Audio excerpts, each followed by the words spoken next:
নমস্কার বন্ধুরা, আমলকি একাদশীতে ভুলেও খাবেন না এই তিনটি সবজি। ভক্তরা, নতুন বছরের অন্যতম তিথি আমলকি একাদশীর দিন কিছু খাবার খাওয়া যেমন জীবনের পক্ষে ভালো বলে বিবেচিত হয়, তেমনি কিছু খাবার একদমই খাওয়া উচিত নয়।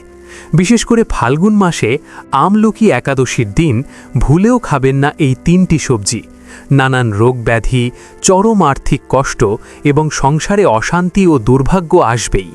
কারণ যদি এই দিনে অজান্তেও এই সবজিগুলো খেয়ে ফেলেন, তবে মা লক্ষ্মী ও শ্রী হরিবিষ্ণু আপনার উপর চিরতরে অসন্তুষ্ট হয়ে যেতে পারেন। ফলে ঘরে নেমে আসতে পারে দারিদ্র্য ও অভাব, পুরো পরিবার কষ্টে পড়তে পারে। হ্যাঁ বন্ধুরা, পূজ্য গুরুজি সদ্য তার বিষ্ণু সহস্রনাম কথাই জানিয়েছেন যে আমলকি একাদশীর দিনে নারী ও পুরুষ কেউই যেন এই তিনটি সবজি না খান। কিন্তু বন্ধুরা, এই দিন একটু হলেও খান এই একটি খাবার। লক্ষ্মী নারায়ণের আশীর্বাদে সারা বছর ঘরে অর্থ আসবে। শ্রী বিষ্ণুর কৃপায় আপনার ঘরে এত ধনসম্পদ আসবে যে সামলানো কঠিন হয়ে যাবে। আগামী 7 পুরুষ বসে খাবে, কোনো দিন অর্থের অভাব হবে না। বন্ধুরা, আমলকি একাদশীর ব্রত অত্যন্ত শুভ ও বিশেষ ফলদায়ক বলে মানা হয়। কারণ এই দিনে ব্রত ও পূজার পাশাপাশি সেই গোপন জিনিস খাওয়ার মাধ্যমে জীবনের সব সমস্যার সমাধান হয়। আজকের এই ভিডিওর মাধ্যমে আমরা জানব আমলকি একাদশীর দিন কোন 3টি সবজি ভুলেও খাওয়া যাবে না। এর পাশাপাশি এই দিন কোন একটি খাবার যা অবশ্যই সকলকে খেতে হয়। আজকের ভিডিওটি খুবই গুরুত্বপূর্ণ হতে চলেছে। আপনাদের সকলকে হাত জোর করে অনুরোধ করছি এই ভিডিওটি শুরু থেকে শেষ পর্যন্ত সম্পূর্ণ মনোযোগ সহকারে দেখার জন্য। আপনি যদি মাঝপথে ভিডিওটি ছেড়ে চলে যান, তাহলে আমলকি একাদশীর পূর্ণ ফল লাভ করতে পারবেন না। তাই ভিডিওটি সম্পূর্ণ দেখুন। নমস্কার ভক্তরা, আপনাদের সকলকে ফাল্গুন মাসের শুক্লপক্ষের পবিত্র আমলকি একাদশীর অসংখ্য শুভেচ্ছা ও অভিনন্দন। ফাল্গুন মাসের শুক্লপক্ষের পবিত্র একাদশী অত্যন্ত পুণ্যদায়ক ও মোক্ষ প্রদানকারী একাদশী হিসেবে বিবেচিত। এই দিন বিশেষভাবে ভগবান শ্রীহরি বিষ্ণুকে নিবেদিত। তবে এই দিন আমলকি বৃক্ষেরও বিশেষ বিধান রয়েছে। শাস্ত্রে উল্লেখ আছে যে আমলকি বৃক্ষে স্বয়ং ভগবান বিষ্ণুর বাস।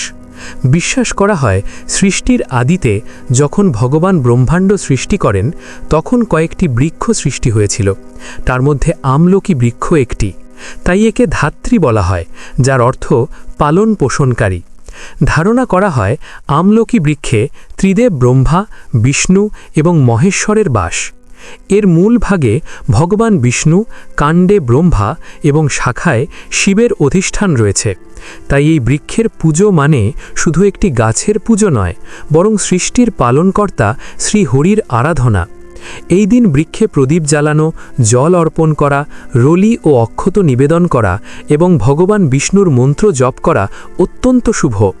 পুরাণে উল্লেখ আছে যে ব্যক্তি এই দিনে ব্রত রেখে আন্তরিকভাবে ভগবান বিষ্ণুর স্মরণ করেন এবং আমলকি বৃক্ষের পুজো করেন, তার সমস্ত পাপ নাশ হয় এবং অক্ষয় পুণ্য লাভ হয়। এই একাদশী বিশেষভাবে আরোগ্য, সমৃদ্ধি ও দীর্ঘায়ু প্রদানকারী বলে মনে করা হয়। আমলকি নিজেই ঔষধি গুণে পরিপূর্ণ, তাই ধর্মীয় ও স্বাস্থ্য উভয় দৃষ্টিকোণ থেকেই এটি অত্যন্ত উপকারী। আমলকি একাদশী আমাদের শিক্ষা দেয় যে ভক্তি শুধু মন্দিরের সীমাবদ্ধ নয়, প্রকৃতির সেবা ও সংরক্ষণও ঈশ্বরের উপাসনা। যারা এই দিনগুলোতে কথা শ্রবণ করেন, বিষ্ণু সহস্রনাম পাঠ করেন এবং ভক্তিভরে আমলকি বৃক্ষের পুজো করেন, তাদের জীবনে সুখ শান্তি, ধন ধান্য এবং আধ্যাত্মিক উন্নতির পথ সুগম হয়।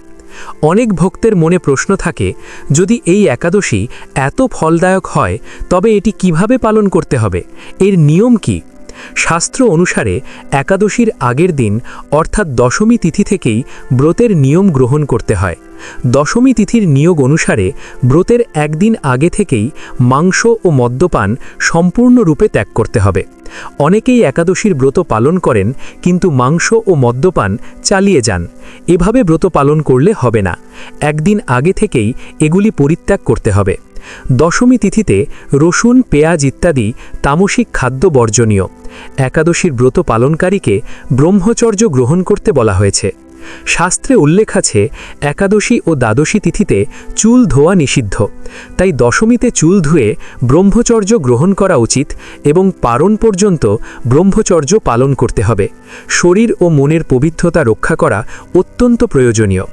দশমী তিথি থেকেই মধু ব্যবহার বর্জনীয়, তাই একাদশীতে যদি পঞ্চামৃত প্রস্তুত করেন তাতে মধু ব্যবহার করবেন না। একাদশীতে চাল বা ভাত জাতীয় কোনো জিনিস খাওয়া যায় না, এটি সকলেই জানেন। এছাড়া লাল মুসুর ডাল দশমী তিথি থেকেই ত্যাগ করা উচিত। দশমী তিথিতে একবারই আহার করার বিধান রয়েছে। দিনের বেলায়, রাত্রিতে অন্ন গ্রহণ করা উচিত নয়। তবে বর্তমান সময়ে অনেকে শারীরিক সমস্যা বা ওষুধ সেবনের প্রয়োজন থাকতে পারে। যাদের পক্ষে কঠোর নিয়ম পালন করা সম্ভব নয়, তারা স্বাস্থ্যের কথা বিবেচনা করে নিয়ম মানবেন। স্বাস্থ্য নষ্ট করে ব্রত করা উচিত নয়। রাতে শোবার আগে ভালোভাবে ব্রাশ করা উচিত, যাতে মুখে অন্নের কণা না থাকে। একাদশীর দিন সূর্যোদয়ের আগে জেগে উঠতে হবে। ফাল্গুন শুক্লা একাদশীতে গঙ্গা স্নান, যমুনা স্নান ও ত্রিবেণী স্নানের বিশেষ মাহাত্ম্য রয়েছে। যারা বাইরে যেতে পারবেন না তারা ঘরেই গঙ্গাজল মিশিয়ে স্নান করতে পারেন। স্নানের জলে আগে অল্প গঙ্গাজল মিশিয়ে নিন, তারপর বিশুদ্ধ জল নিন। সম্ভব হলে তাতে কালো তিল দিন। এইভাবে স্নান করা অত্যন্ত কল্যাণকর। স্নান সূর্যোদয়ের আগে করা উত্তম। এর দুটি উপকারিতা রয়েছে। প্রথমত, এটি ফাল্গুন মাসের একাদশী হওয়ায় ফাল্গুন মাসের স্নানের ফল প্রদান করে। শাস্ত্রে বর্ণিত আছে, যদি কেউ ফাল্গুন মাসে 3 দিন পবিত্র স্নান করেন তবে তিনি পাপ মুক্ত হন।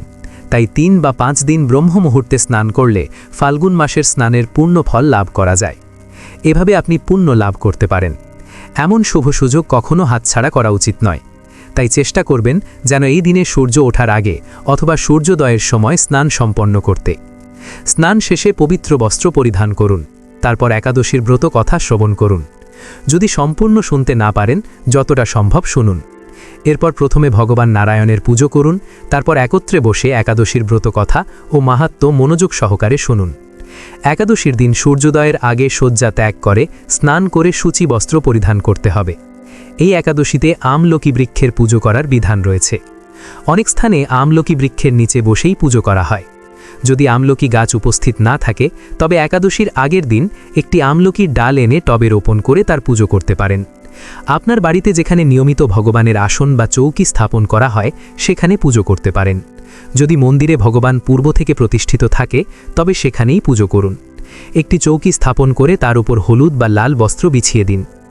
পূজার জন্য প্রয়োজনীয় সামগ্রী: ভগবান নারায়ণ বা বিষ্ণুর একটি ছবি বা মূর্তি, একটি চৌকি, হলুদ বা লাল বস্ত্র, রলি ও মলি অর্থাৎ পবিত্র সুতা, পানের পাতা 2টি, একটি একাদশীর দিন, একটি পারণের দিন, 2টি সুপারি, লবঙ্গ ও এলাচ অন্তত 5 বা 7টি, ধূপ ও দীপ 2 দিন জ্বলবে।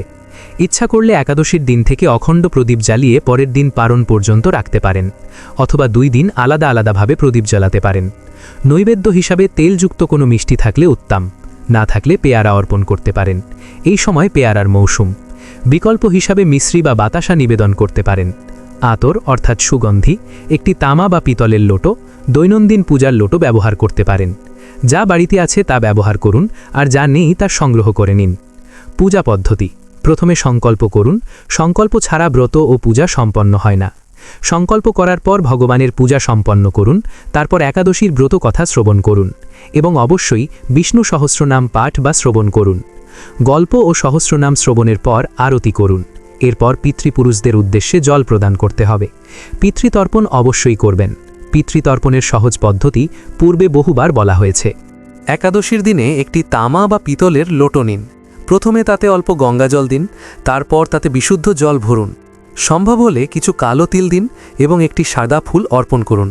এরপর একটি আসন পেতে দক্ষিণ দিকে মুখ করে বসুন। লোটোটি সামনে রাখুন। এরপর ভগবদ্গীতার 7ম অধ্যায় মনোযোগ দিয়ে শ্রবণ করুন। শ্রবণ শেষে তার পুণ্যফল পিতৃপুরুষদের উদ্দেশ্যে অর্পণ করুন। 2 হাতে লোটো তুলে ভগবান নারায়ণের ধ্যান করে সংকল্প করুন, হে প্রভু, আমি গীতার 7ম অধ্যায় শ্রবণ করেছি। এর যে পুণ্যফল তা আমি আমার পিতৃপুরুষদের অর্পণ করছি। তারা যেন এই পুণ্য গ্রহণ করেন ও তৃপ্ত হন। আপনি চাইলে নির্দিষ্ট কোনো পূর্বপুরুষদের নাম স্মরণ করে অর্পণ করতে পারেন, অথবা সর্বে পিতৃ বলে সকল অজ্ঞাত ও পরিচিত পিতৃপুরুষদের উদ্দেশ্যে পুণ্যফল অর্পণ করতে পারেন। এরপর তর্পণ করুন। ডান হাতের বৃদ্ধাঙ্গুলি ও তর্জনীর মাঝের অংশকে পিতৃতীর্থ বলা হয়। সেখান থেকে জল ধীরে ধীরে অন্য একটি পাত্রে অর্পণ করুন। মুখ দক্ষিণ দিকে থাকবে এবং জলধারা দক্ষিণমুখী হবে। মন্ত্র উচ্চারণ করুন, ওম সর্বপিতৃদেবতাভ্যয়ে নমো সাহা। পিতৃপুরুষদের নাম বা সম্পর্ক স্মরণ করে বলুন, হে আমার পিতৃগণ, এই জল তর্পণ গ্রহণ করুন। এই তর্পণ অবশ্যই করবেন। তদুপরি এই জল পিপুল গাছে অর্পণ করুন। যদি রবিবার হয় তবে অন্য কোনো বৃক্ষেও অর্পণ করা যেতে পারে। আমলকি একাদশীতে আমলকি বৃক্ষে পূজা। এই পবিত্র দিনে আমলকি বৃক্ষের পূজা অত্যন্ত শ্রদ্ধা ও বিধি মেনে করা হয়, কারণ শাস্ত্রে এটিকে ভগবান বিষ্ণুর রূপ বলা হয়েছে। সকালে স্নান করে সূচি বস্ত্র পরিধান করুন, তারপর আমলকি গাছের কাছে গিয়ে জল বা গঙ্গা জল অর্পণ করুন। রলি, অক্ষত, হলুদ ও ফুল নিবেদন করুন। গাছের নিকটে ঘিয়ের প্রদীপ জ্বালান। এরপর ওম নমো ভগবতে বাসুদেবায় মন্ত্র জপ করুন এবং ভগবান শ্রীহরির কাছে পরিবারের সুখ, শান্তি, আরোগ্য ও সমৃদ্ধির জন্য প্রার্থনা করুন। গাছের অন্তত 3 বার বা 7 বার প্রদক্ষিণ করুন। সম্ভব হলে সেখানে বসে বিষ্ণু কথা বা বিষ্ণু সহস্রনাম পাঠ করুন। এই পূজা কেবল একটি বৃক্ষের পূজা নয়, বরং প্রকৃতিতে বিরাজমান শ্রীহরির আরাধনা, যা জীবনে পূর্ণ স্বাস্থ্য ও আধ্যাত্মিক উন্নতি দান করে। এরপর সারাদিন নিয়ম অনুযায়ী সময় অতিবাহিত করুন। শান্তচিত্তে থাকুন, কারোর প্রতি বৈরভাব পোষণ করবেন না, কাউকে কষ্ট দেবেন না, অশুভ বাক্য ব্যবহার করবেন না। সন্ধ্যাবেলায় কীর্তন করা উত্তম। বাড়ির আশেপাশে কীর্তন হলে সেখানে অংশগ্রহণ করুন অথবা ভজন কীর্তন শ্রবণ করুন। এরপর ফলাহার করতে পারেন। একাদশীর ব্রতে ফলাহার হিসেবে মূলত ফলই গ্রহণ করা উচিত। শাস্ত্রে বলা হয়েছে, একাদশীর ব্রতে আপনি যতবার আহার গ্রহণ করবেন সেই অনুযায়ী পুণ্য কমে যায়। অনেকেই সকালে পূজা করে ফল খান, তারপর জুস পান করেন, আবার সন্ধ্যায় আটা দিয়ে তৈরি কিছু খাবার খান। এভাবে নয়, ব্রতে একবার ফলাহারই যথেষ্ট। সঙ্গে দুধ নিতে পারেন, তবে যারা নির্জলা করতে চান তারা নির্জলা ব্রত পালন করতে পারেন। এই ব্রত সজলা ও নির্জলা উভয়ভাবেই করা যায়। রাত্রি জাগরণ অত্যন্ত গুরুত্বপূর্ণ, তবে জাগরণ মানে টিভি দেখে রাত জাগা নয়। ভগবানের স্তোত্রপাঠ বা নাম সংকীর্তন করতে করতে জাগরণ করা উচিত। অন্তত রাত 2টো পর্যন্ত জাগরণ করলে তা কল্যাণকর।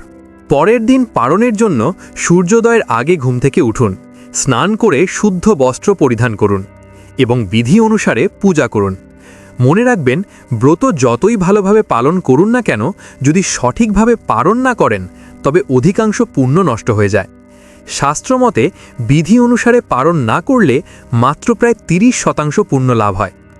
চলুন বন্ধুরা, এবার আমরা জেনে নিই আমলকি একাদশীর দিন কোন 3টি সবজি খাওয়া যাবে না। তার আগে প্রথমেই ভিডিওটি অবশ্যই লাইক করে দিন। দেখুন, এত গুরুত্বপূর্ণ ভিডিও আমি কাদের জন্য নিয়ে আসি? শুধুই আপনাদের জন্য। তবুও আপনারা ভিডিওতে লাইক করেন না। আজকে আমি আশা রাখছি আপনারা ভিডিওটি অবশ্যই লাইক করবেন। আমার বিশ্বাস ভাঙবেন না বন্ধুরা, এক্ষুনি ভিডিওটি লাইক করে দিন। আর নিচের কমেন্ট বক্সে যে ব্যক্তি সত্য মন, সত্য ভক্তি নিয়ে জয় শনিদেব লিখবে, শনিদেব আগামী 24 ঘন্টার মধ্যে তাকে সুখবর দেবেন। তাই বন্ধুরা, এক্ষুনি কমেন্ট বক্সে জয় শনিদেব লিখুন। আগামী 24 ঘন্টার মধ্যে আপনি ভালো সুখবর পাবেন। তাহলে চলুন ফিরে আসা যাক মূল টপিকে। বন্ধুরা, আমলকি একাদশীর দিন নিষিদ্ধ সবজির মধ্যে যেটির কথা প্রথমেই বলবো সেটি হলো কচু। কিন্তু কেন? পদ্মপুরাণ সহ বিভিন্ন শাস্ত্রে বলা হয়েছে যে ঋতু পরিবর্তনের সময়, অর্থাৎ শীতের শেষ ও বসন্তের শুরুতে শরীর হালকা রাখার জন্য কিছু কন্দজাতীয় সবজি ত্যাগ করা উচিত। কচু তার মধ্যে অন্যতম। শাস্ত্রীয় দৃষ্টিতে কচু মাটির গভীরে জন্মানো এবং কফ বর্ধক খাদ্য হিসেবে ধরা হয়, যা এই সময় শরীর ও মনে নেগেটিভ চিন্তা সৃষ্টি করতে পারে। বৈজ্ঞানিক দিক থেকেও এই সময় আবহাওয়ার পরিবর্তনের ফলে শরীরের পাচন শক্তি সেন্সিটিভ থাকে। আর কচুতে উপস্থিত ক্যালসিয়াম অক্সালেট অনেকের ক্ষেত্রে গলা জ্বালা, অ্যালার্জি, গ্যাস বা অম্বুজ সৃষ্টি করতে পারে। বসন্তকালে এই সমস্যা বেশি দেখা দেয়। তাই আমলকি একাদশীর দিন কচু খাওয়া উচিত নয়। বন্ধুরা, আমলকি একাদশীর দিন দ্বিতীয় নিষিদ্ধ সবজিটি হলো মাশরুম। শাস্ত্রে বলা হয়েছে এই সময় স্যাঁতস্যাঁতে পরিবেশে জন্মানো খাদ্য এড়িয়ে চলা উচিত। মাশরুমকে তামসিক ও নেগেটিভ প্রকৃতির খাদ্য হিসেবে ধরা হয় এবং আমলকি একাদশীর দিন বিশেষত কোনো ব্রতের সময় তা ত্যাগ করার কথা বলা হয়। এই ধরনের খাদ্য শরীরের জড়তা ও আলস্য বাড়ায়, যা জপ ও আধ্যাত্মিক সাধনার জন্য অনুকূল নয়। বৈজ্ঞানিক দৃষ্টিকোণ থেকেও বসন্তের শুরুতে তাপমাত্রা ও আর্দ্রতা পরিবর্তনের ফলে অনেক প্রজাতির বুনো মাশরুমে বিষাক্ত উপাদান বা জীবাণুর সংক্রমণের ঝুঁকি থাকে এবং সব মাশরুম সহজে হজম হয় না। সংবেদনশীল ব্যক্তিদের ক্ষেত্রে অ্যালার্জি, পেটের গোলমাল বা আন্ত্রিক সমস্যা পর্যন্ত হতে পারে। তাই আমলকি একাদশীর দিন মাশরুম খাবেন না। তবে ফাল্গুন মাসে বিভিন্ন ব্রত পালনের সময় বিভিন্ন ধরনের খাবার যেমন পেঁপে, কলা, আঙুর, আপেল, মৌসুমি ফল, ডাবের জল, শ্যামা চালের পায়েস, পটল বা আলুর তরকারি, পানি ফল, আটার তৈরি লুচি বা পরোটা, কিছু ক্ষেত্রে সাবুদানা খাওয়া যেতে পারে। উপোসের সময় ভোগ প্রসাদ রান্নার ক্ষেত্রে সাধারণ লবণের পরিবর্তে সৈন্ধব লবণ এবং সর্ষের তেলের বদলে ঘি ব্যবহার করবেন। বন্ধুরা, এবার আসছি তৃতীয় নিষিদ্ধ সবজির কথায়। এটি হলো বেথুয়া শাক। শাস্ত্রীয় মতে বসন্তের শুরুতে অতিরিক্ত কফবর্ধক শাক শরীরে জড়তা আনতে পারে, তাই একাদশীর দিন এগুলো এড়িয়ে চলার কথা বলা হয়। বৈজ্ঞানিক দৃষ্টিকোণ থেকে সাধারণত শীতকালের শেষভাগে বেথুয়া শাক বেশি জন্মায় এবং ঋতু পরিবর্তনের সময় এতে অক্সালেট ও কিছু প্রাকৃতিক রাসায়নিক উপাদান বেশি থাকতে পারে, যা অনেক ব্যক্তির ক্ষেত্রে গ্যাস, অম্বল, কিডনিতে পাথরের ঝুঁকি বা অ্যালার্জি বাড়তে পারে। বসন্তকালে শরীরের পাথন শক্তি কিছুটা দুর্বল থাকায় এই ধরনের শাক কম খাওয়া উচিত, তাই আমলকি একাদশীর দিন বেথুয়া শাক মুখে তুলবেন না। চলুন বন্ধুরা, এবার জেনে নিই আমলকি একাদশীর দিন কোন খাবারটি অবশ্যই খেতে হয়। বন্ধুরা, আমলকি একাদশীর দিন পরিবারের সকলে একটু হলেও খান নতুন পটলের তরকারি ও মিষ্টি আলুর তরকারি। এই দুটি সবজি তৈরিতে সৈন্ধব লবণ অবশ্যই ব্যবহার করতে হবে, সাধারণ কোনো লবণ ব্যবহার করবেন না। শাস্ত্রে বলা হয়েছে এই দিন নতুন পটলের তরকারি খেলে শরীরে সাত্ত্বিক গুণ বৃদ্ধি পায় এবং এটি পজিটিভ এনার্জিকে আকর্ষণ করে। আর সেই তরকারি যেন নিরামিষ হয় এবং অবশ্যই তা মা লক্ষ্মী, রাধাকৃষ্ণ এবং নারায়ণকে নিবেদন করে তবেই খাবেন। এই সবজি খেলে মা লক্ষ্মীর কৃপায় সারা বছর অর্থ আসবে এবং আপনি আর আপনার পরিবার সুস্থ থাকবেন। প্রিয় বন্ধুরা, ভিডিওটি দেখে যদি ভালো লাগে এবং উপকৃত হয়ে থাকেন তাহলে অবশ্যই একটি লাইক করবেন এবং আমাদের চ্যানেলটি সাবস্ক্রাইব করে পাশে থাকা বেল বাটনটি অন করে রাখবেন। এতে আমরা নতুন ভিডিও বানানোর জন্য অনুপ্রেরণা পাই। আমার সকল দর্শক বন্ধুদের ওপর ভগবানের কৃপা বর্ষিত হোক। ধন্যবাদ।